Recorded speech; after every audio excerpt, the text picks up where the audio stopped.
जय जय श्री चैतन्य जय नित्यानंद जय अद्वैत चंद्र जय गौर भक्त वृंद।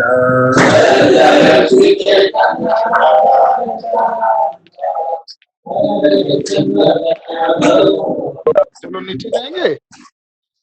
श्री श्री गौर निताय पंचतत्व भगवान की जय। श्री श्री जगन्नाथ बलदेव सुभद्रा महारानी सुदर्शन चक्र राधा गोविंद कृष्ण गौर प्रेमानंद।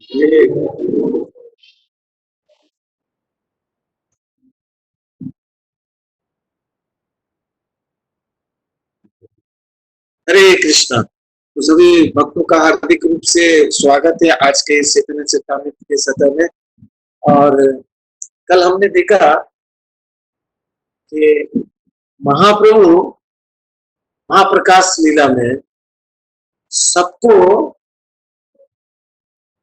जिसकी जिसकी जैसी इच्छा थी, जैसा जैसा दर्शन पाना चाहते थे, वैसा वैसा दर्शन दिया उनको। जिसकी जिसकी जैसी इच्छा थी वैसा वैसा दर्शन देते थे। और फिर वो इस श्लोक का मतलब समझाते हैं कि भक्ति जो है, भक्ति के माध्यम से ही हम भगवान को समझ सकते हैं, भगवान तक पहुंच सकते हैं और भगवान का प्रेम पा सकते हैं। ज्ञान कर्म योग इसके द्वारा संभव नहीं। भगवान की प्रेमामयी सेवा करके ही हमें भगवान का जो प्रेम है वो लाभ हो सकता है ना। न साध्यति माम योगो न संख्याम धर्मामुद्धव न स्वाध्याय तपस्त्यागो यथा भक्ति मूर्जित। तो यहाँ पे भगवान उद्धव को बोल रहे हैं श्लोक में। ये उद्धव अष्टांग योग द्वारा अपने इंद्रिय को संयम करके, या तो है ना सांख्य योग द्वारा, सांख्य योग मतलब परम सत्य को जान के, वह वेदों को पढ़ के, या तपस्या करके, या दान देके, ये तो संन्यास लेके मेरे को कोई संतुष्ट नहीं कर सकता। जितना मैं उससे संतुष्ट हूंगा जो मेरी प्रेमा में सेवा में लग के अगर भक्ति करे, तो मैं उससे बहुत संतुष्ट हूं। और प्रभुपाद ने कल तात्पर्य में बताया मतलब कि भक्ति से ही हमें ना भगवान के केवल भक्ति करना है, अनन्य भक्ति भगवान के चरणों में हमें करनी चाहिए। और हम कर रहे हैं, हम उस रास्ते पे हैं, हम उस मार्ग पे हैं। प्रभुपाद जी की कृपा से हमें वो मार्ग मिल चुका है। अब ये हम पे डिपेंड करता है कि हम कितना सिंसियर होंगे, है ना। सीरियसनेस और सिंसियरिटी हर एक साधक के ऊपर निर्भर करता है, वो कोई ला के नहीं देगा। हम जितना सिंसियर होंगे, हम एकनिष्ठ होंगे, परायण होंगे, उतना हम आगे बढ़ेंगे, हमारी उन्नति होगी। तो हम जब इस भक्ति के पथ पे हैं, तो हमें ये याद होना चाहिए कि हम जो भी कार्य को करते हैं, हम कोई भी कार्य करते हैं, उसके पीछे उद्देश्य यह है कि कृष्ण की प्रसन्नता और कृष्ण की सेवा के लिए हम कर रहे हैं।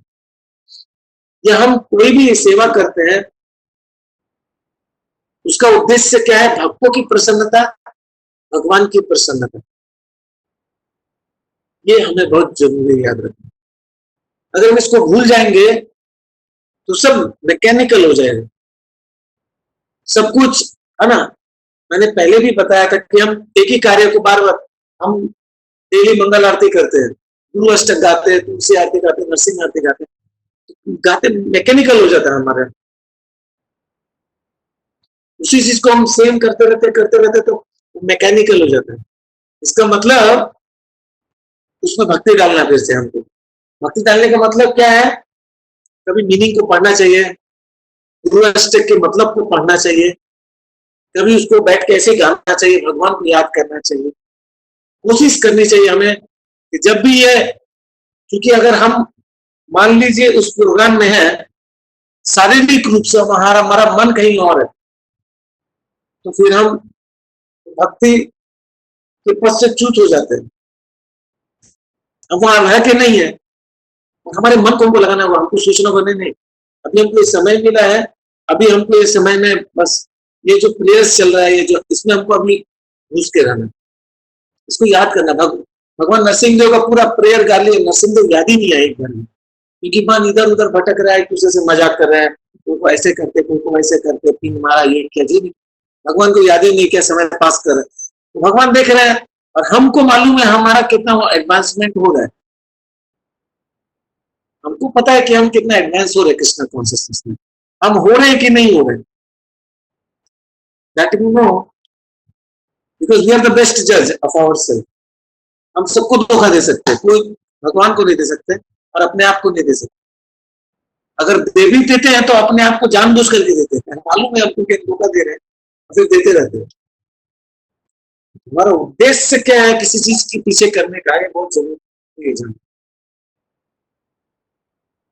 तो हमारा समय ऐसे ही चला जाएगा, और जब एक दिन बुढ़ापा आएगा, जब मृत्यु सैया पे रहेंगे, तब हमको मूल्यांकन करना पड़ेगा। अपने भगवान सबको साक्षात्कार कराता है ना, हम सबको आपको डांट देते हैं, फिर हमको बाद में, उस समय तो बहुत गुस्सा से डांट देते, फिर बाद में शाम को याद आता है क्यों डांटे बेटा, तो ये कौन अपने से नहीं, मतलब साक्षात्कार आता है, क्यों डांटे, छोड़ देते, छोटा सा बात के लिए डांट दे उसको इतना दूर से। किसी को मतलब कुछ कराना है ना, कुछ हो जाता है तो उसका पश्चाताप हमें होता ही है, तो सारी जिंदगी के बाद जब मृत्यु सैया पे रहेंगे तब पश्चाताप करने से कोई फायदा नहीं, तो पहले कर लेने का और सिंसियर बन जाना है। आज चैतन्य महातो को उसको क्लास दे रहे थे तो बोले कि कलयुग में आयु 100 साल है, द्वापर युग में 1000 साल थे, 1000 साल तक लोग जीते थे, तो टेंशन नहीं, 1000 साल है, हाँ तो एक साल 100 साल निकल गया, 200 निकल गया, 500 निकाल दिया, अंट संट करके, अच्छा लास्ट में 100 साल अगर बचा, 900 साल निकल गए, तो 100 साल बचा। और त्रेता युग में 10,000 साल जीते थे लोग, वहां पर 10,000 years people used to live, और सतयुग में 1,00,000 साल कैसे जीते थे पता नहीं, अभी तो इतना निकालना मुश्किल हो गया बाकी समय। तो कलयुग में मतलब जो लोग 50 के ऊपर हो गए, यहाँ कुछ लोग 50 के ऊपर है, तो 45 मैंने हाफ सेंचुरी हो गया, हाफ सेंचुरी बाकी, और वो विकेट कब आउट होगा पता नहीं, कभी भी ऐसा गोगली खिलाएंगे भगवान के, कभी भी आउट हो सकते हैं। और लोगों को पहले क्या इतना भक्ति परायण थे लोग, अभी तो ये भी पता नहीं है कब हम अटकेंगे, इसलिए अच्छा से कर लेने का भक्ति है ना, तब फिर साक्षात्कार आता है वो। मैंने सुना है कि मृत्यु का समय जब आता है, तो जैसे जो बाहर के लोग हैं उसको दिखता है कि यमराज आ रहे हैं, यमदूत भेज रहे हैं, यमदूत लोग आके ले जाएंगे, कई लोगों का ऐसा हुआ है, विष्णु दूत आ रहे हैं, विष्णु दूत ले जाएंगे, मतलब ये आभास होता है वो। याद रखिए ऐसा नहीं है कि आभास नहीं होगा, वो होगा, वो अनुभव आएगा, वो जरूर आएगा। तो इसीलिए है ना, हमें सिंसियरली भक्ति करना, सीरियसली भक्ति करना, अपने समय को वेस्ट नहीं करना है हमें, we should not waste our time, समय अपव्यय नहीं करना, इधर उधर अड्डा मार के, गप मार के, झूठ मूठ फालतू का समय बर्बाद करके, इसका नहीं होगा हमारा खुद का। हमारा समय बर्बाद होगा, दूसरों का समय बर्बाद होगा, कोई फायदा नहीं। तो आज हम शुरू करें 1777। आपके पास अगर लिंक मतलब अगर डेटाबेस है तो उसमें देखिए, किताब है तो वहां से देख सकते हैं आप, है ना, वहां से आगे हम शुरू करेंगे पढ़ना मुरारी के कहे तुम्हें कृष्ण वास कोइला, सुनिया मुरारी श्लोक कहते लगिला। तो महाप्रभु मुरारी गुप्ता को का गुणगान करने लगे और बोलने लगे तुमने कृष्ण को संतुष्ट किया। तब मुरारी गुप्ता भागवतम के इस श्लोक को बोलते हैं, कहवाम दरिद्र पापियान व कृष्ण श्रीनिकेतन ब्रह्म बंधु इति संहम बभूयाम परिरंभित। तो यहाँ पे ये श्लोक जो है 10.81.16 सुदामा विप्र भगवान श्री कृष्ण से कहते हैं। सुदामा जो भगवान के मित्र थे वो कहते हैं, वो क्या कहते हैं कि मैं तो बहुत गरीब हूं और बहुत पापी एक ब्राह्मण हूं, मेरा कोई गुण भी नहीं है। मैं तो ब्राह्मण परिवार में, मेरा हालांकि जन्म तो हुआ है, मगर मैं एक पापी हूं। और आप हे भगवान कृष्ण, आप तो मां लक्ष्मी के भी आश्रय हैं, आप मां लक्ष्मी के आश्रय हैं। और ये तो बहुत ही अच्छी बात है कि आपने बहुत कृपा करके मुझे गले लगाया। भगवान गले से लगाते हैं, सुदामा से जब मिलते हैं भगवान तो गले से लगाते हैं, गले से लगाते हैं। तो सुदामा बहुत विनम्र भाव से भगवान को ये बोल रहे हैं। इस लोग कौन कर रहा है? मुरारी गुप्ता कह रहे हैं। इसको चैतन्य महाप्रभु को, जब महाप्रभु उनका गुणगान करते हैं। तो प्रभुपाद तात्पर्य में लिखते हैं कि सुदामा विप्र ने इस श्लोक कहा, भगवान श्री कृष्ण से बोला,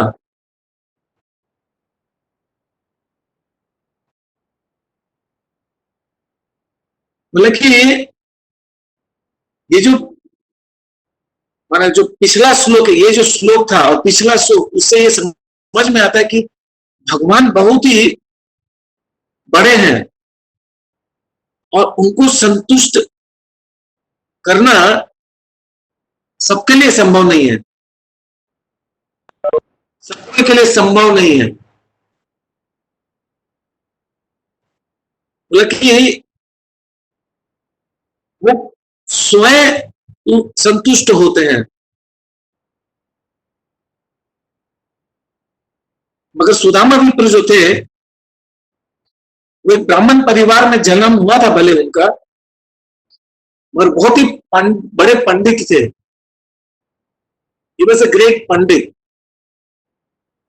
He was very expert scholar. मगर भगवान के मित्र थे।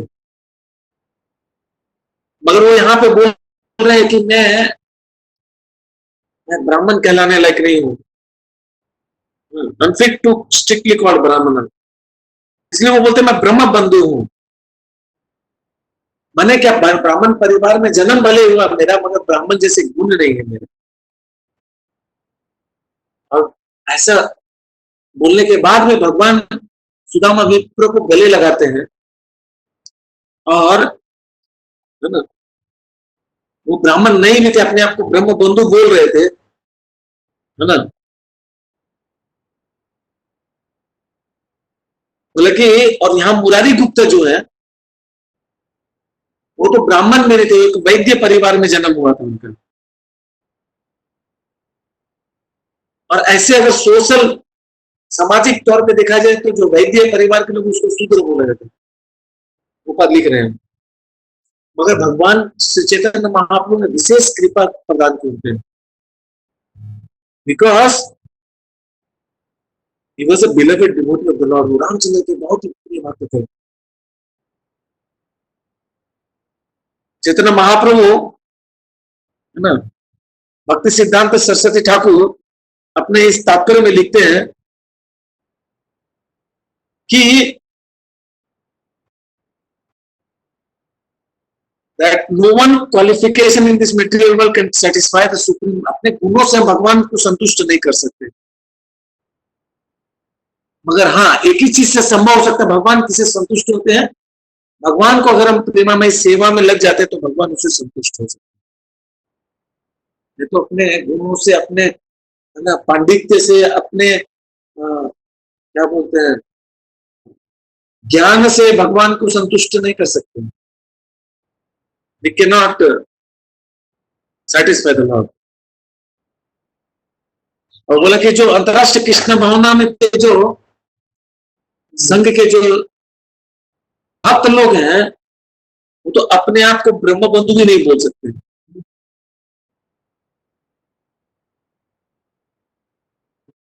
तो यहां पे बोलते हैं कि क्या, बोले कि प्रभुपाद लिखते हैं कि इसलिए हमारा एक ही कर्तव्य है, अगर भगवान को संतुष्ट करना है तो उनका जो वचन है शास्त्रों में जो बताया गया है चैतन्य महाप्रभु द्वारा वो करना क्या, जारे देखे तारो कह कृष्ण उपदेश हमारा गुरु हुई तारो उपदेश।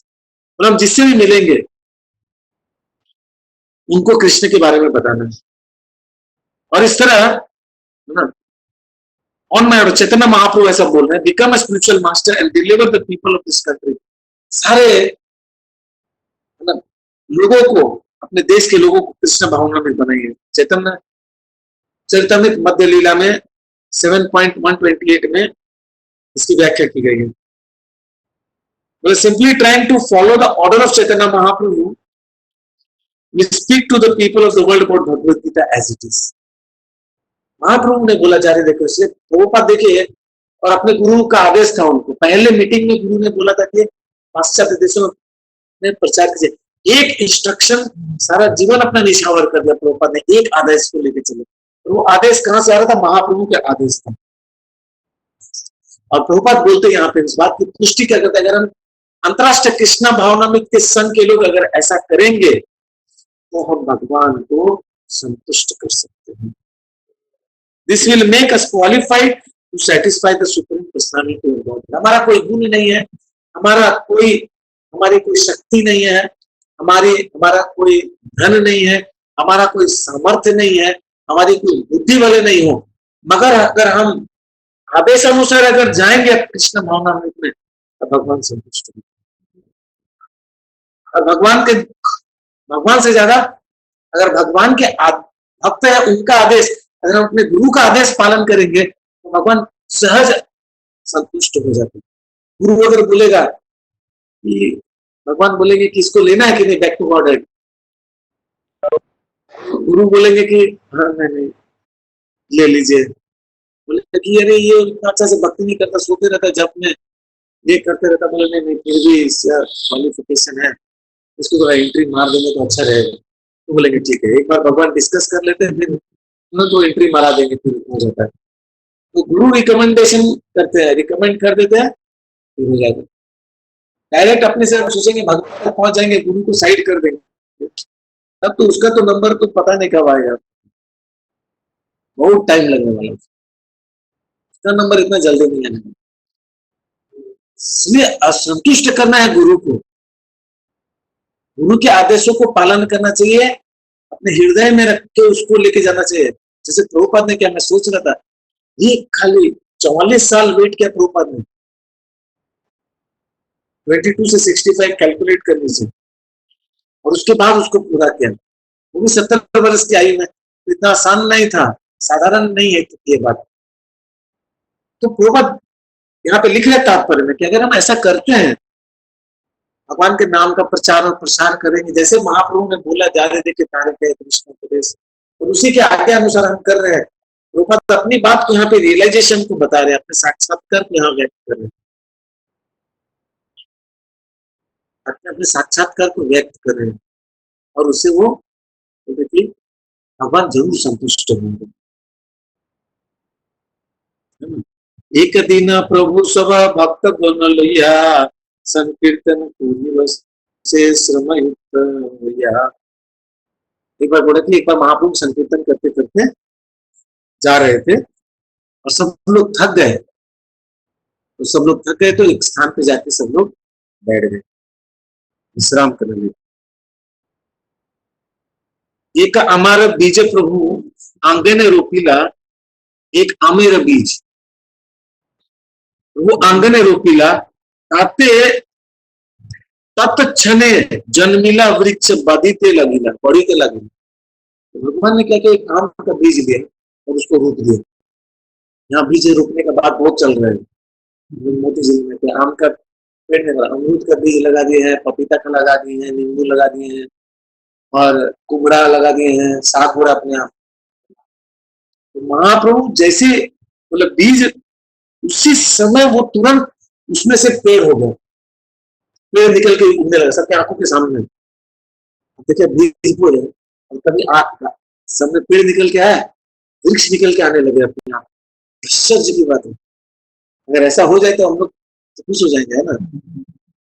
और आगे सुनिए, देखिते देखिते वृक्ष होइला फलिता, अखिला अनेक फल सबाई विसुनिता। देखते देखते बड़ा हो गया वो वृक्ष, उसमें बहुत सारे अनेक आम के फल हो गए और वो आम के फल जो है वो पूरे पक गए, पके हुए फल हुए। सब लोग विस्मित आश्चर्यचकित होकर देखने लगे। तुरंत उसमें से बीज से वृक्ष हुआ, उसमें से फल हुआ, होने फल, पका हुआ फल, पका हुआ फल होने लगा। सतदुई फल प्रभु संगीरा पड़ीला, प्रखालन करी कृष्ण भोग लगाईला। और उस समय भगवान वहां से 200 फल कम से कम लिए और उसको धोया और उसको भगवान को भोग निवेदन किया उन्होंने, भगवान को खाएंगे। रक्त पीता वर्ण नहीं अस्थि बलकल, एक जनेर पेट भरे खाइला एक फल। तो कैसा फल था सुनिए, आप लोग गैस कर रहे होंगे। बहुत लाल, देखने में लाल और पीला, उसके अंदर कोई गुठली नहीं था और उसके अंदर कोई स्किन नहीं था। हरे कृष्ण। आम का फल हो, आम का फल में कैसा फल हुआ है, उसमें कोई गुठली नहीं है, कोई छिलका नहीं है, दिखने में बिल्कुल रेड एंड येलो, बड़ा बड़ा। और कितना, बोले एक फल अगर कोई खा ले तो पेट भर जाएगा, कितना बड़ा आम होगा सोचिए, कितना बड़ा बड़ा आम होगा। तुरंत बीज बोया, वहीं से वृक्ष निकला, फलित हो गए चारों तरफ, उसमें से तुरंत फल हो गए और ऐसे फल हो। हरे कृष्ण, माय गॉड, आश्चर्य वाली बात है। और 200 फल उसमें से लिए बात, उनको ऑफर किया भगवान ने और सबको खिलाया और एक एक फल के पेट भरने लगा सब। अगर ऐसा आम का फल मिल जाए, अभी तो पता नहीं कहीं आम का कुछ दिखा है, कच्चा आम आने लगा है अपने घर में, सब लोग आम अभी खाने लगे क्या पता नहीं। तो आम अभी आने लगा सीजन, है ना। तो बोला कि ऊपर लिखते तात्पर्य में कि भारत में आम जो है उसको सबसे अच्छा बोला था कि जब वो लाल और पीला हो, लाल पीला मैंगो जो, और उसका क्या गुठली बहुत छोटा हो, तब बहुत अच्छा आम है। अगर गुठली मोटा है और उसका ये नहीं है तब नहीं, ऐसा नहीं। मतलब अगर एक आम खाए ऐसा मस्त होना चाहिए, बोले तो पेट भर जाए, मस्त संतुष्ट हो जाए खा के कोई। और ऊपर लिखते लास्ट में कि आम जो है फलों का राजा बोलते हैं उसको। हरे कृष्ण। तो आम का पेड़ पहले यहाँ था, आम का पेड़ था पहले, ये सब काट दिया हमने। तो आम होते थे बहुत, यहाँ पे बगल में एक आम का पेड़ हुआ है, 4-5 आम है बस, 4-5। इस बार आम ज्यादा नहीं हुआ। कहाँ से? वो बगल में गाछ है, चुरा के लाना होगा, रात को चढ़ेंगे आम, चढ़ेंगे रात को। सब केरी है, उसको काट काट के ऐसे, माता जी लोग को बहुत अच्छा लगता है, वो खट्टा खट्टा आम आता है, उसको काट काट के नमक डाल के बाप रे रास्ते में ऐसे उसको कैसे मतलब दांत ऐसे होता था, हम लोग खाते थे, याद है, खाए हैं ऐसे करते थे और कुछ खाते थे, उसके बाद तो खाया नहीं जाता था, तो इतना अच्छा खट्टा हो जाता था, दांत खट्टा हो जाता था आम का। और एक मीठा वाला आम होता था, वो मस्त होता था, वो है ना, मीठा आम वाला। आम चुरा के खाया है बगीचे में जाके, माली दौड़ा है, ले डंडा लेके भाग रहे हैं, मेरा भाभी इधर उधर से गेट, उसके वो जो जैसे कुत्ता लोग यहाँ से घुसता है ना, वैसे निकल के भाग रहे थे। आम का सीजन आया तो है, ये आम आएगा तो आम सही सीजन की कथा हो रही है। पूरा सब थक गए थे, बहुत गर्मी थी, और ये हम लोग अगर जाएंगे, आम घाटा बोल के एक स्टेशन है, अगर आप स्वरूपगंज होते जाएंगे, कृष्णनगर से उतनी ऑटो से आएंगे, तो आप देख सकते हो वो जगह है वहाँ, आम घाटा जो स्टेशन है, थोड़ा सा आगे जाएंगे, पूरा आम का बगीचा है वहाँ, जो फर्स्ट टाइम वहाँ पूरा आम का बगीचा ही है अभी तक। धीरे धीरे लोग उसको कटाई कर रहे हैं, पता नहीं क्या करेंगे बाद में। अभी भी बहुत सुंदर आम का बहुत बड़ा बगीचा है। आप में कितने लोग हैं वहाँ? नहीं है, मायापुर में। मायापुर में कृष्णनगर से उतरेंगे, ऑटो लेंगे, रास्ते में आएंगे, आमघाटा स्टेशन उतर जाइए, वहाँ उतर के फिर थोड़ा सा पीछे आइए, वहाँ एक बहुत बड़ा बागान है, तो आप अगर तब लोकेशन आप पूछिए आम घाटा कौन सा है, बताएंगे आराम से। आम का बहुत का बगीचा मिलेगा, मगर स्पेसिफिक एक जगह है जहाँ पे फर्स्ट टाइम है, वहाँ पे आके महाप्रभु बैठे। मैं आपको आश्चर्य होगा सुन के, भक्ति सिद्धांत सरस्वती ठाकुर पके आम कभी नहीं खाते थे, क्योंकि एक बार वो आम आया तो बिना भोग लगाए खा लिया, तो भक्ति विनोद ठाकुर ने उनको डांटा, अरे भगवान को बिना भोग लगाए खा लिया। तब से उन्होंने प्रतिज्ञा किया था कि मैं सारे जीवन आम नहीं खाऊंगा, वो पका आम नहीं खाते थे, आम का लूंजी खाते थे। लूंजी मतलब चटनी, आम का कच्चा आम है ना, उसका चटनी बना के खाते थे, मगर कभी आम नहीं, पका आम नहीं खाते।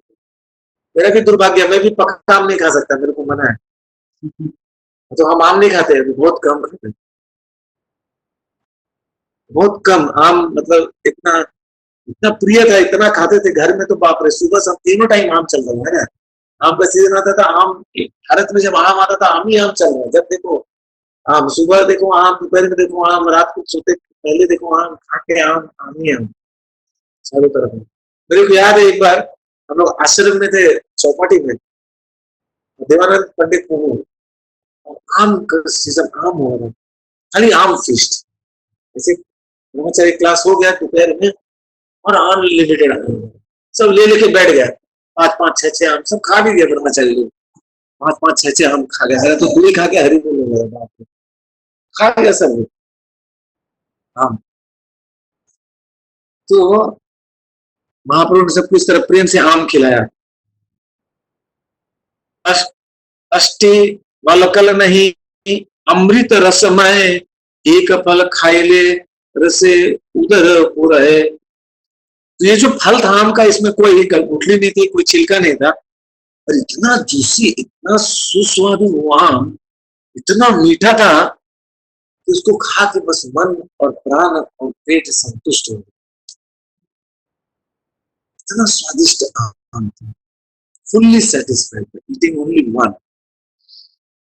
फिर से कृष्णदास कविराज को सुनो, हे मते प्रतिदिन फले 12 मास, वैष्णव खाए फल प्रभु उल्लास।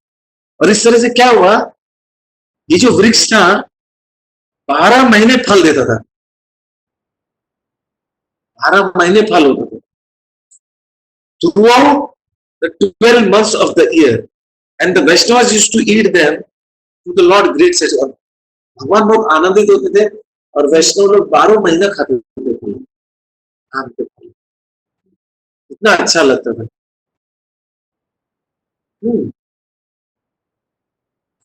और यही सब लीला पूरे सचिर नंदन, अन्य लोग नहीं जाने बिना भक्त।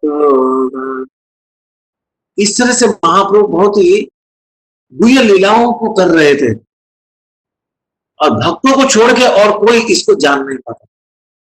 तो कृष्ण दास कविराज गोस्वामी इसमें लिख दिया उन्होंने, तो सब अभक्त लोग भी जान रहे हैं अभी। तो कृष्णदास कविराज गोस्वामी जगह लिखते हैं ना, तो लिख रहा हूँ, कितने लोग जानेंगे नहीं जानेंगे फिर भी मैं लिख रहा हूँ, है ना, ऐसे कहीं व्याख्या करते हुए। चैतन्य चैतन्य प्रभुपाद जी ने बहुत जल्दी ट्रांसलेशन किया था, भक्तों के बीच में गया, वो तो बहुत ही गुहिया है। और जो बोलते हैं कि प्रभुपाद लिखते हैं तात्पर्य में कि जो अभक्त लोग हैं, इसको अगर बोलेंगे अरे आम आ गया बिजली, बोले कि क्या तुम लोग कॉमिक्स में पढ़ते ऐसा कुछ हो रहा है, ऐसे विश्वास नहीं करते इसको। यहाँ पे प्रभुपाद लिखते हैं कि मायापुर में, उसको है ना गोद्रुम द्वीप बोलते हैं, सॉरी गोद्रुम द्वीप है, हाँ गोद्रुम द्वीप है ना, आम घाटा जो हुआ है ये ऋतु द्वीप है। जो स्वरूपगंज जाते हैं वो कौन सा द्वीप है? वो गोद्रुम है। गोद्रुम द्वीप से आगे जाके ऋतु द्वीप है, गोद्रुम द्वीप के बीच में आम घाटा का फर्स्ट टाइम होता है। आज भी प्रभुपाद बोलते हैं कि इट इज कॉल्ड अम्र घाटा और आम घाटा। आम घाटा बोल के स्टेशन ही है, अभी तक ट्रेन आया नहीं वहां तक। पहले छोटा ट्रेन चलता था, कृष्णनगर से एक छोटा रेल लाइन था, और उसमें है वो रेल लाइन से आप कभी पता नहीं, आप लोग चढ़े ट्रेन में, 2 बार चढ़ा हूं, उसमें सब भिखारी लोग चढ़ते थे। उस ट्रेन में आप चढ़ेंगे सब भिखारी लोग चढ़ते थे। वो ट्रेन ऐसे चलता था, अभी कुछ साल पहले बंद हुआ है। और स्वरूप मैंने सुना था भक्तिविनोद ठाकुर के घर से जाता था, भक्तिविनोद ठाकुर के लिए वो बनाया गया था वो ट्रेन। जो मजिस्ट्रेट थे कृष्णनगर में कोर्ट में जाते थे, तो वो ट्रेन उनको लेके जाता था, लेके आता था वो ट्रेन, ब्रिटिश लोग ने बनवाया था। आप लोग चढ़े हैं कितने लोग उसमें? मैं चढ़ा हूं, और उसमें खासकर भिक्षा मांगने वाले कौन थे? भिखारी लोग। सब वो सहजे बने, सब तिलक लगाने, कंठी माला पहन के सब पान खा रहे, ये कर रहे हैं, बातें कर रहे हैं। चढ़ जाओ, टुकुर टुकुर टुकुर टुकुर आएगा आराम से। फिर जाके एक जगह स्टेशन था, स्वरूपगंज में उतर जाओ, वहां से बाहर निकल के भी नौका पार करो, माया। पहले हम लोग कैसे कैसे करके जाते थे। ये ट्रेन में मैं चढ़ा हूँ, 2-3 बार तो चढ़ा हूँ, बहुत अच्छा लगा। शौक से चढ़ा, क्या है देखते ट्रेन में चढ़ के देखते, तो बस दो बोगी रहता था उसको, 3 बोगी, 2 छोटा छोटा बोगी, चढ़ जाओ सब। शाम के सुबह सब भिक्षा मांगने जाते थे कृष्णनगर, सब चढ़ के आ जाते थे बाद में अपना, मैं इधर उधर अपने जाके रह जाते। तो बहुत अच्छा। यही मोटो 12 मास कीर्तन अवसाने अम्र महोत्सव प्रभु पूरे धीरे धीरे। और इस तरह प्रत्येक दिन 12 महीना नाम संकीर्तन हो रहा था, और आम खाने का उत्सव भी हो रहा था। आम भी खाओ, मजे से कीर्तन भी करो, भूख लगा आराम से तोड़ो, खा लो,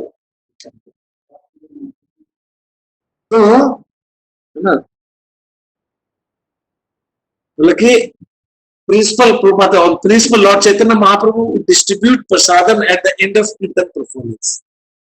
कीर्तन के एंड में प्रसाद होना चाहिए, मैंने क्लास देते प्रसाद होना चाहिए, कथा के एंड में प्रसाद होना चाहिए, है ना। Similarly, the members of the Krishna conscious movement must distribute some prasadam to the audience after performing kirtan. कुछ प्रसाद देना चाहिए। हम लोग देखे ना, नगर कीर्तन जाते थे, सब आते तब प्रसाद देते थे सबको, सबको देते थे, कुछ कुछ प्रसाद जरूर देना चाहिए। कीर्तन परफॉर्मेंस के बाद प्रसाद होना चाहिए।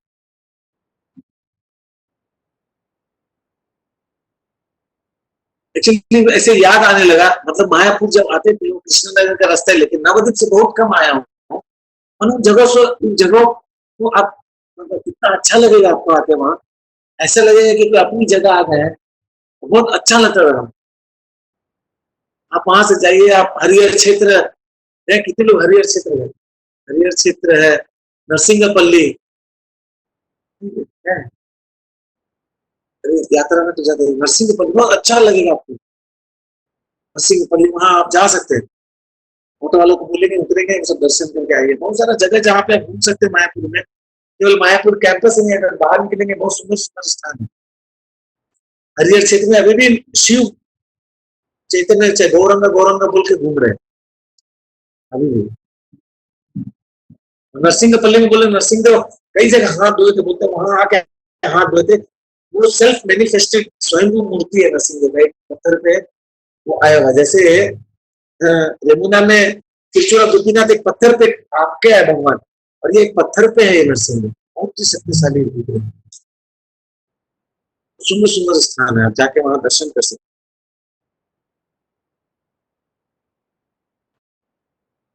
हालांकि अब देखिए महाप्रभु और क्या क्या लीला करते हैं। कीर्तन करीते प्रभु आईला मेघ गण अपन इच्छा कोयला मेघा निवार। कितना जो कीर्तन हो रहा था तो उससे मेघ आ गए, आकाश में बादल आ गए, बारिश होगी बस। पर महाप्रभु की इच्छा से महाप्रभु ने क्या किया, उस सब मेघों को रोक दिया, तो सब भीग जाएंगे। मेघ को बोला तुम जाओ, बारिश नहीं होना है, वर्षा नहीं करने का, और बारिश को रोक लेते, stop the rain from pouring। महाप्रभु की जय। गौर रंगा।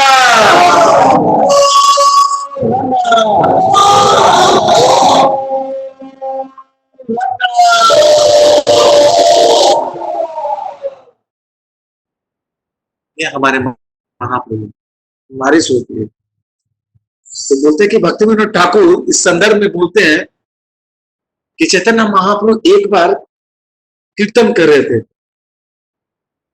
अपने अपने गांव से थोड़े से दूर में जाके, और एक बार अचानक से बहुत मेघ आ गए आकाश में, और भगवान ने अपनी इच्छा के द्वारा जितने भी बादल थे सबको उनको बोला कि तुम लोग सब छट जाओ, इधर उधर चले जाओ। तो इस ये जो घटना घटी, इसके बाद वो जगह का नाम ही हो गया मेघालय चरा, मेघालय छाया, छारा, मेघालय छारा। तो अब क्या, वो गंगा बदल गई, बोले अपने अपने गंगा जो है वो अपना हमेशा जो रास्ता बदलते रहती है, तो नेम बेलपुकुरिया, विलेज अभी नाम चेंज हो गया, बेलपुकुरिया होगा, है ना। तरनावासा कहीं गांव है, वहां पे था ये मेघछरा। तो लोचन दास ठाकुर के मध्य खंड में चैतन्य मंगल में भी इसका इस बात की व्याख्या होती है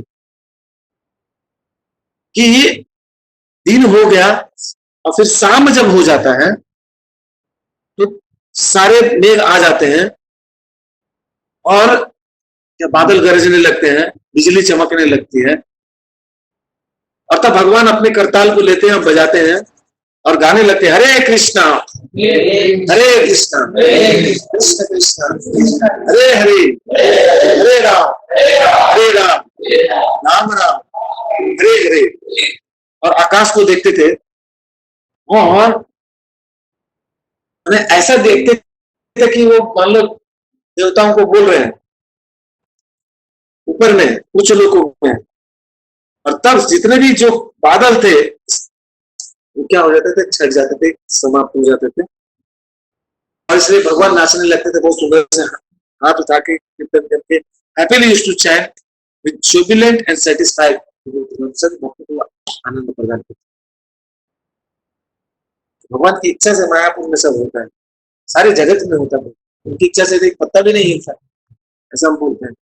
तो कीर्तन करते हैं। एक दिन प्रभु श्रीवास आंगन दिला हरत सहस्त्र नाम बद सुनीते मन मिला। एक बार भगवान श्रीवास ठाकुर के घर आए और उनको बोले कि भरत सहस्त्र नाम बोलो, 1000 नेम ऑफ विष्णु, 1000 विष्णु का नाम बोलो, क्योंकि उनको इच्छा थी सुनने की उस समय, इसलिए आके बोलते हैं कि ये नाम बताओ, सुनना मुझे। मतलब पढ़िता आइले सत्वे नरसिंह मेरा नाम शून्य विष्ट होइला प्रभु। बोले जब उन्होंने 1000 नाम बोला तो इसमें नाम को बोलते बोलते नरसिंह देव का नाम आया, और चैतन्य महाप्रभु जब सुने नरसिंह देव का नाम तो भगवान संपूर्ण रूप से नरसिंह देव को याद करने लगे, उसको मग्न हो गए। तो चैतन्य मंगल में इस लोचन दास ठाकुर जो ये घटना घटी इसका वर्णन करते हैं कि श्रीवास पंडित एक बार श्राद्ध सेरेमनी कर रहे थे अपने पिताजी का, और वो विष्णु सहस्त्र नाम सुन रहे थे, और ऐसा जब करते हैं तो महाप्रभु गौर हरि वहां आ जाते हैं और वो भी सुनने लगते हैं, पूरे संतुष्ट होकर सुनने लगते हैं। और जब वो नरसिंह का नाम सुनते हैं तो उस चिंतन में मग्न हो जाते हैं, और उसके बाद तुरंत वो गुस्सा हो जाते हैं, नरसिंह देव से गुस्सा हो जाते हैं, और उस मैंने गुस्से के भाव में आ जाते हैं। उनकी आंखें लाल हो जाती हैं, सारे रोंगटे खड़े हो जाते हैं, सारा शरीर कांपने लगता है, अपने मुंह से वो गर्जन करने लगते हैं, और अचानक से गदा उठा लेते हैं। ऐसा देख के सब लोग बहुत डर जाते हैं और सोचते हैं कि उन्होंने क्या अपराध किया, ऐसा भगवान ने ऐसा रूप क्यों लिया महाप्रभु ने। अतः महाप्रभु क्या करते थे, अपने बाहरी कॉन्सियसनेस में, चेतना में आके फिर अपने जगह पे जाके फिर बैठ जाते थे, कुछ नहीं करते। भगवान नरसिंह देव कौन है? महाप्रभु नरसिंह देव कृष्ण सब एक ही है ना। नरसिंह आवेश प्रभु बोलते गदा लोहिया पासंडी मारिते हुआ नगरे धाइया। तो क्या गदा लेके in the mood of Narsingh Dev, माने नरसिंह देव का रूप लेके महाप्रभु दौड़ने लगे, बाहर निकल के नगर के भीतर नवद्वीप में दौड़ने लगे और रेडी हो गए, माने मारने किसको? पासंडी लोग जो भगवान में विश्वास नहीं करते उसको मारने के लिए धावित होने लगे। नरसिंह आवेश देखी महातेजोमय पथ छाड़ी भागे लोग पाए बड़ो भाई। तो जितने लोग थे वहां जो आ रहे थे सामने, सब भागे महाप्रभु देखे कि नरसिंह का रूप लिए महाप्रभु, उस रूप को देख के सब लोग इधर उधर भागने लगे। उस रास्ते से जो जा रहा था सब डर के मारे भाग गए, वो महाप्रभु का जो गुस्से का रूप देख के। लोक भाई देखी प्रभु रे भय होइला श्रीवास गृह पे किया गदा फिरिला। देखिए धीरे लोग डर जा रहे हैं, महाप्रभु सोचा अचानक क्या हुआ, सब लोग भाग रहे इधर डर के मारे। तो उसको देख के महाप्रभु अपने बाहरी चेतना में आते हैं, श्रीवास ठाकुर के घर में आते हैं और गदा को फेंक देते हैं। श्रीवास कहे प्रभु पूरी अभिषाद लोक भय पाए मोर हुए अपराध।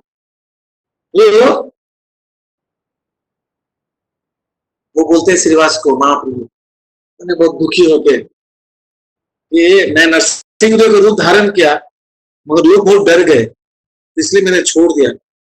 मैंने देखा वो बहुत डर रहे हैं तो मैंने सोचा है कि लोगों के चरणों में अपराध, लोगों को अपराध हो रहा है, लोगों के मैं अपराध कर रहा हूँ, इसलिए वो छोड़ दी, वो मैंने छोड़ दिया। इतने सेंसिटिव है महाप्रभु।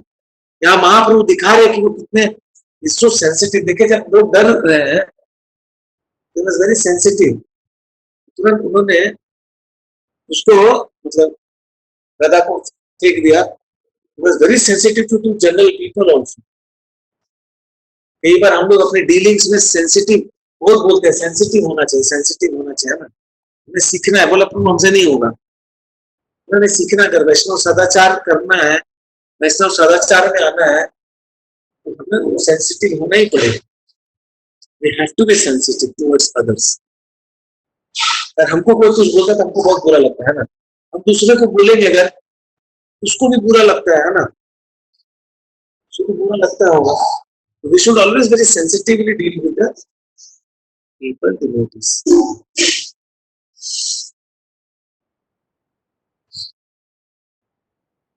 अपराध हुए अपराध नहीं कोई लोके निस्तार, यही तुम देखी लतार चतुला संसार। चटुला छुटीला संसार, छुटीला मतलब छुटीला संसार। There was no offence in your appearing as Narasimha. माने अपराध नहीं, क्या स्केप हो गए थे? हाँ, श्रीवास बोले ना ये तुम्हारा नाम लोहिया, तारा कोटि अपराध सब लिया।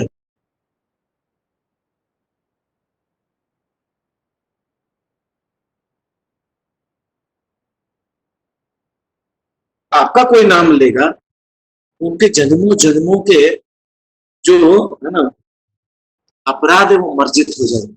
गौरांगा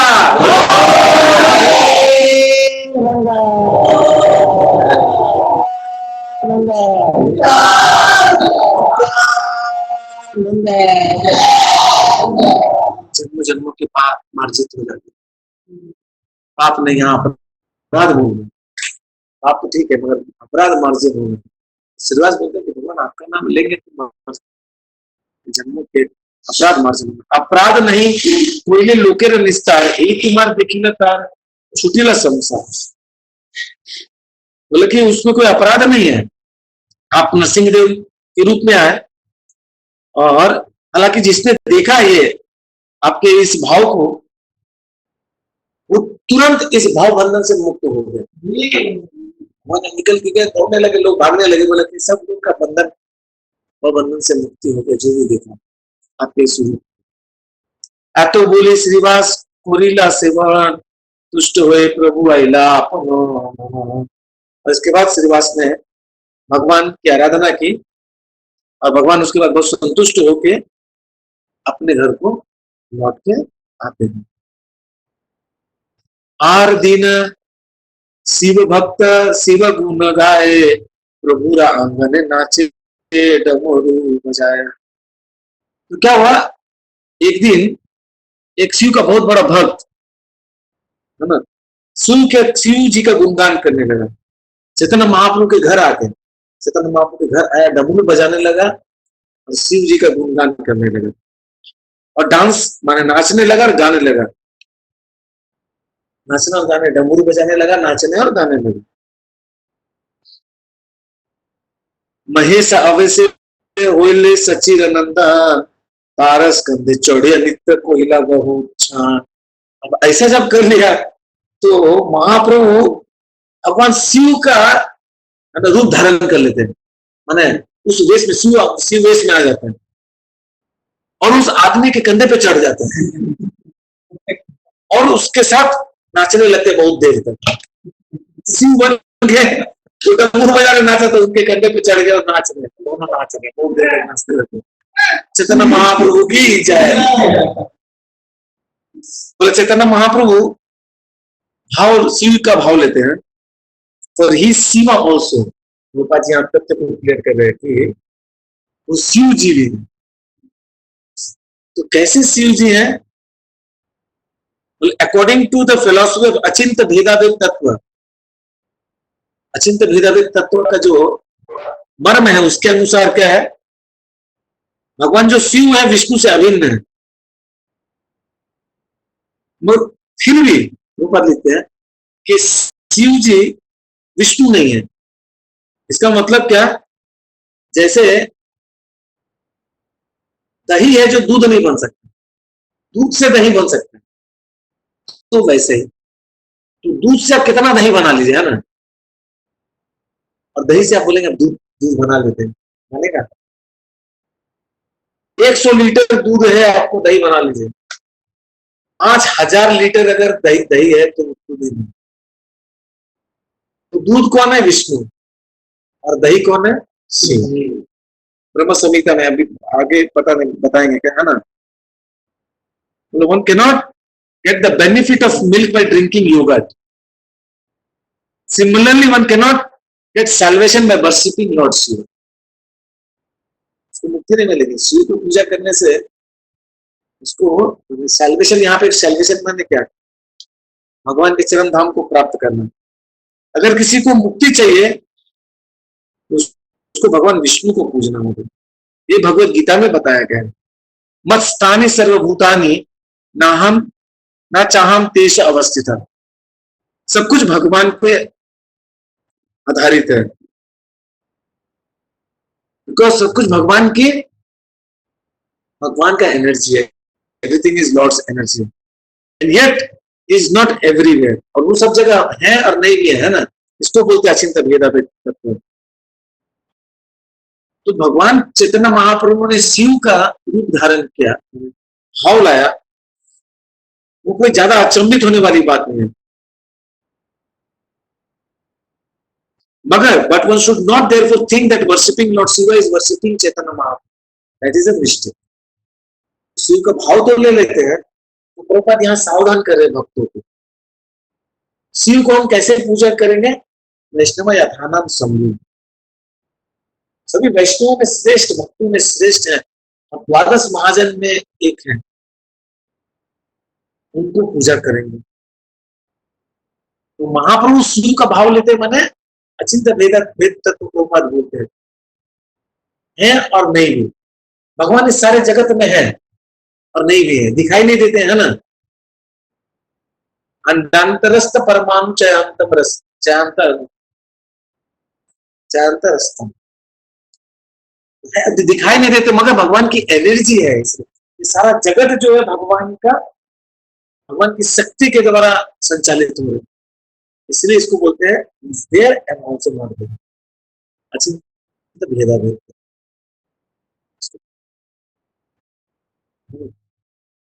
फिर आगे आराधीन एक भिक्षुक आइला मांगिते प्रभु नृत्य देखी नृत्य लागिला। एक दिन क्या हुआ, अपने घर में थे महाप्रभु और एक भिखारी आया भिक्षा मांगने के लिए आ गया। मगर जब उसने देखा भगवान नाच रहे, कीर्तन कर रहे हैं, नाच रहे, तो वो भी नाचने लगा साथ में। भिखारी आया, आप नाच रहे, वो भी नाच रहे, तो ऐसे वो नाचने लगे। प्रभु संगीर नृत्य करे परम उल्लास, प्रभु तारे प्रेम दिला प्रेम रसे मासरी रो। तो बहुत आनंदित होकर प्रभु के साथ प्रेम आवेश में उल्लास के साथ नृत्य करने लगा भगवान के साथ। और thus he flowed in the mellows of love of God. भगवान ने उसके कृपा करके उसके भीतर ऐसे शक्ति संचारित की कि वो प्रेमावेश में आके भगवान के प्रेम के रस में डूब खाने लगा। तो हम लोग का कब आएगा वो दिन, हम कब नित्य कीर्तन करेंगे, है ना। हर दिन ज्योतिष सर्वज्ञ एक आयला तारे सम्मान कोरी प्रभु प्रसन्न हुआ। और एक दिन एक ज्योतिषी उनके घर में आया, ऐसे on the other day an astrologer came who was said to know everything past present future, माने भूत भविष्य वर्तमान भविष्य सब जानता है एक। तो महाप्रभु ने बहुत ही उसको इज्जत के साथ बुलाया, बैठाया, बोला बोलिए, उनके उससे क्वेश्चन पूछा, उनसे प्रश्न पूछा, बैठा के सम्मान के साथ प्रश्न पूछा।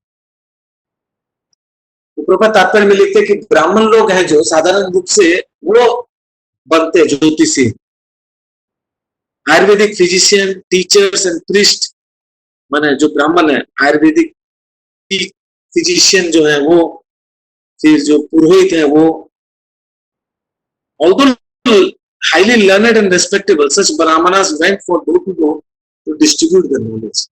इतने ज्ञानी होने के बाद भी वो घर घर जाके ज्ञान देते थे। लेकिन एक ब्राह्मण का कर्तव्य है कि वो एक घर गृहस्थ के घर में जाएगा और उसको ये क्या, उसको ये है ना इंफॉर्मेशन का मतलब क्या, हिंदी में क्या बोलते हैं, जानकारी है ना देना चाहिए, तिथि या कोई डेट के बारे में। तो अगर वो ही brahmana first go to the householder home to give information about the functions to be perform on a particular tithi और डेट। तो पर्टिकुलर तिथि या डेट है, उसमें कोई फंक्शन परफॉर्म करना, वो बोलते हैं, वो जानकारी देते हैं। But if there were sickness in the family, अगर कोई बीमार है तो family member should consult the Brahmin as a physician, तो उसको ब्राह्मण से पूछना चाहिए और वो वैद्य होकर उसको बताना चाहिए। और ब्राह्मण जो है उसको निर्देश देता है और कुछ मेडिसिन देता है। और ऑफन सिंस द ब्राह्मण were expert in astrology, people would also be greatly inquisitive about the past, present, future. और ब्राह्मण अगर कुछ जानता है, अगर वो मतलब ज्योतिष है, तो सबको इच्छा करते ना कोई ज्योतिष है तो हम बैठ जाए सामने, तो बताइए, तो महाप्रभु बैठ गए, पूछे क्वेश्चन, पूछे बताओ मेरे बारे में। हम लोगों को मिल जाता है ना, तो हम लोग सोचते कि बताए हमारे बारे में पता चले, है ना। तो बोला कि महाप्रभु के घर में ये ब्राह्मण आया था भिखारी के रूप में से, मगर महाप्रभु ने बहुत ही उसको श्रद्धा के साथ, सम्मान के साथ उनका स्वागत किया, क्योंकि प्रभुपाद यहां लिख रहे हैं he was a qualified brahmana who knew the astrology science perfectly। कि जो ब्राह्मण था उसको भूत वर्तमान भविष्य बहुत अच्छा से जानता था, वो क्वालिफाइड था, इसलिए महाप्रभु ने उसको सत्कार के साथ अंदर बैठे। हालांकि ब्राह्मण जो होता है वो घर घर जाता है भिखारी की तरह, और उनको बहुत ही आदर सम्मान के साथ सम्मान देना चाहिए। ये हिंदू समाज में ये नियम था 500 साल पहले, चैतन्य महाप्रभु के समय। मतलब this system was current even 100 years ago। ऊपर लिख रहे कि 100 साल पहले भी ब्राह्मणों को बहुत इज्जत करते थे लोग। और वो बोलते हैं कि even 50 or 60 years ago we were children, some brahmanas used to visit householders like humble beggars। अगर कोई आता था, प्रभुपाद बता रहे हैं कि मैंने देखा 50-60 साल पहले भी अगर कोई ब्राह्मण आता था किसी घर में भिक्षा मांगने, तो वो लोग क्या करते थे, बहुत उसका लाभ उठाते थे, उनकी कृपा प्राप्त करते थे कि वो ब्राह्मण है। लोग इतना सम्मान करते थे। Luckily, the greatest benefit was that a householder could save a great deal of money from being spent on doctor bill, because the brahmanas, aside from explaining the past, present, future, would ordinarily cure all kinds of disease। Main बात ये थी कि वो बहुत खर्चा उर्चा करने से, है ना, किसी को बीमार हो जाता है डॉक्टर के पास इतना खर्चा करना पड़ता था, मगर ब्राह्मण लोग जो एक्सपर्ट थे वो वैद्य भी होते थे, भूत वर्तमान भविष्य के साथ साथ सब कुछ बताते थे, तो वो सहज ही ठीक कर देते थे लोगों को। Thus no one was bereft of the benefit of first class physician। कोई अभाव नहीं था उस समय। ऐसे कोई बोलते ना ब्राह्मण बैठा ठीक भी कर देते थे लोग को, वो औषधि दे दिए, कुछ मंत्र दे दिए, मंत्र बोले ठीक हो जाते थे लोग। Well, the important member of Krishna of ISKCON should give careful attention to our Dallas school, where children were being taught Sanskrit and English to become perfect Brahmanas। तो प्रभुपाद बोल रहे कि हम भी परफेक्ट ब्राह्मण बना रहे हैं। डैलस में संस्कृत स्कूल खोला है, वहां पे बच्चों को बहुत ध्यान से पढ़ाते, संस्कृत पढ़ाते, वहां ध्यान देना चाहिए उनपे। और वहां पे उनको ब्राह्मण बनने के लिए परफेक्ट ट्रेनिंग दिया जा रहा है। और बोला ये ब्राह्मण जो बनेंगे, प्रभुपाद बोले कि अंतरराष्ट्रीय कृष्ण ब्राह्मण संघ ब्राह्मणों को बनाने के लिए किया गया है कि अगर एक ब्राह्मण बनेंगे तो ये चोर उचक्के लोग उनसे बच सकते थे। People indeed can live happily under the protection of qualified। एक भी अगर ब्राह्मण है सर्वगुण से बना तो वैष्णव लोग को बनाए, तो वैष्णव के संरक्षण में लोग बहुत आनंद से सुखी से रह सकते हैं। They can live very happily। और प्रभुपाद बोल रहे कि live happily under the protection of qualified। देखो Bhagavad Gita 4.13 gives special stress on the division of society चतुर्वर्णम माया सिस्टम गुण कर्म विभाग से। मगर अभी प्रभुपाद बोल रहे कि गुणों और कर्मों से ब्राह्मण होते हैं। मगर अभी क्या सोसाइटी ऐसा हो गया है कि लोग अपने आप को ब्राह्मण बोलते हैं, केवल जन्म से ब्राह्मण बोलते हैं और उनका कोई गुण नहीं होता है। इसलिए सारे समाज में एक हलचल मची हुई, वो कोई मान नहीं रहा। तो ब्राह्मण की बात प्रभुपाद यहाँ पे बता रहे हैं। आज यहीं तक रखेंगे हम। कितना अच्छा, अभी ब्राह्मण क्या क्या करेगा आगे दिखेगा तो महाप्रभु बोलेंगे मेरा भविष्य बताओ, बहुत मजा आएगा। फिर वो देखेगा ये तो विष्णु है, ये है, कुछ बोलते नहीं है भगवान उसको ऐसा बिल्डर कर बिल्डर समझ पाता, बोल नहीं पाता, उसको समझता कि ये विष्णु है कि नहीं, बहुत मजा आएगा कैसे लोगों है, मजा आएगा। ये ब्राह्मण अभी बहुत चिंतित होगा क्या करना नहीं करना है। तो आज का श्लोक हम लोग यहीं तक रखेंगे। किसी का कोई प्रश्न है तो पूछ सकते हैं, और एनीथिंग है ना। सब लोगों को एक सूचना देना चाहूंगा कि परसों एकादशी है ना, 4 तारीख को, और 6 तारीख को नरसिंह चतुर्दशी है। परसों मतलब सोमवार हो गया, तो मंगल छोड़ के बुधवार, सोमवार एकादशी है, तो हम लोग उस दिन अन्न नहीं खाते, सब लोग हम उपवास करेंगे। और अभी से हमें तैयारी करनी चाहिए, फिर से हमें वो मौका मिलेगा। हम लोग सब घर बैठे हैं, आइए हम लोग मजे से अगर सुन पाए बहुत अच्छा। अगर हम लोग फिर से ट्राई करेंगे 64 राउंड्स करने का, अभी से आप तैयारी करिए ताकि उस दिन हम लोग 64 माला कर सकते हैं मंडे को, बहुत अच्छा रहेगा।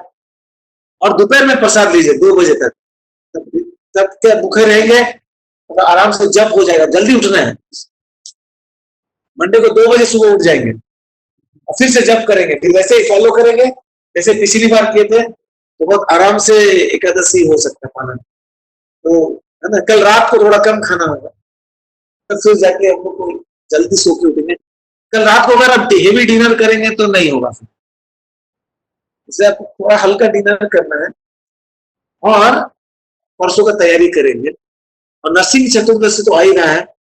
हम लोग एक प्रोग्राम सोच रहे थे कि मोती झील इस्कॉन की तरफ से हम एक, है ना, हम लोग प्लानिंग कर रहे हैं, हम लोग आपको भेज देंगे, सबको कंफर्म कर देंगे, डिस्कशन कर रहे हैं कि एक सुंदर कथा होगी 4 से 5:30 बजे तक। नए नाटशाला को नरसिंह चतुर्दशी के दिन कथा करेंगे शाम को, और 5:30 से 6 एक छोटा अभिषेक करेंगे हम जिसको जिसको लिंक भेजेंगे आप सब आ सकते हैं उसमें। तो इन दोनों दिन चेतना चैतन्यत का क्लास नहीं होगा, मंडे को और वेडनेसडे को। तो मंडे को सब लोग प्रेम से जप कीजिए, खूब सारा जप कीजिए, और वेडनेसडे को नरसिंह चतुर्दशी मनाएंगे। तो नरसिंह चतुर्दशी के दिन भी अन्न नहीं खाना है, उपवास करना है। शाम को अभिषेक के बाद आप अपना व्रत तोड़ सकते हैं। 6 बजे शाम को अभिषेक हो जाएगा, उसके बाद आप गुड़ जल से, नींबू पानी से अपना और फिर उस दिन भी एकादशी प्रसाद खाना है। और ये अपना समय को हम बहुत कृष्णमय कर सकते हैं। बोला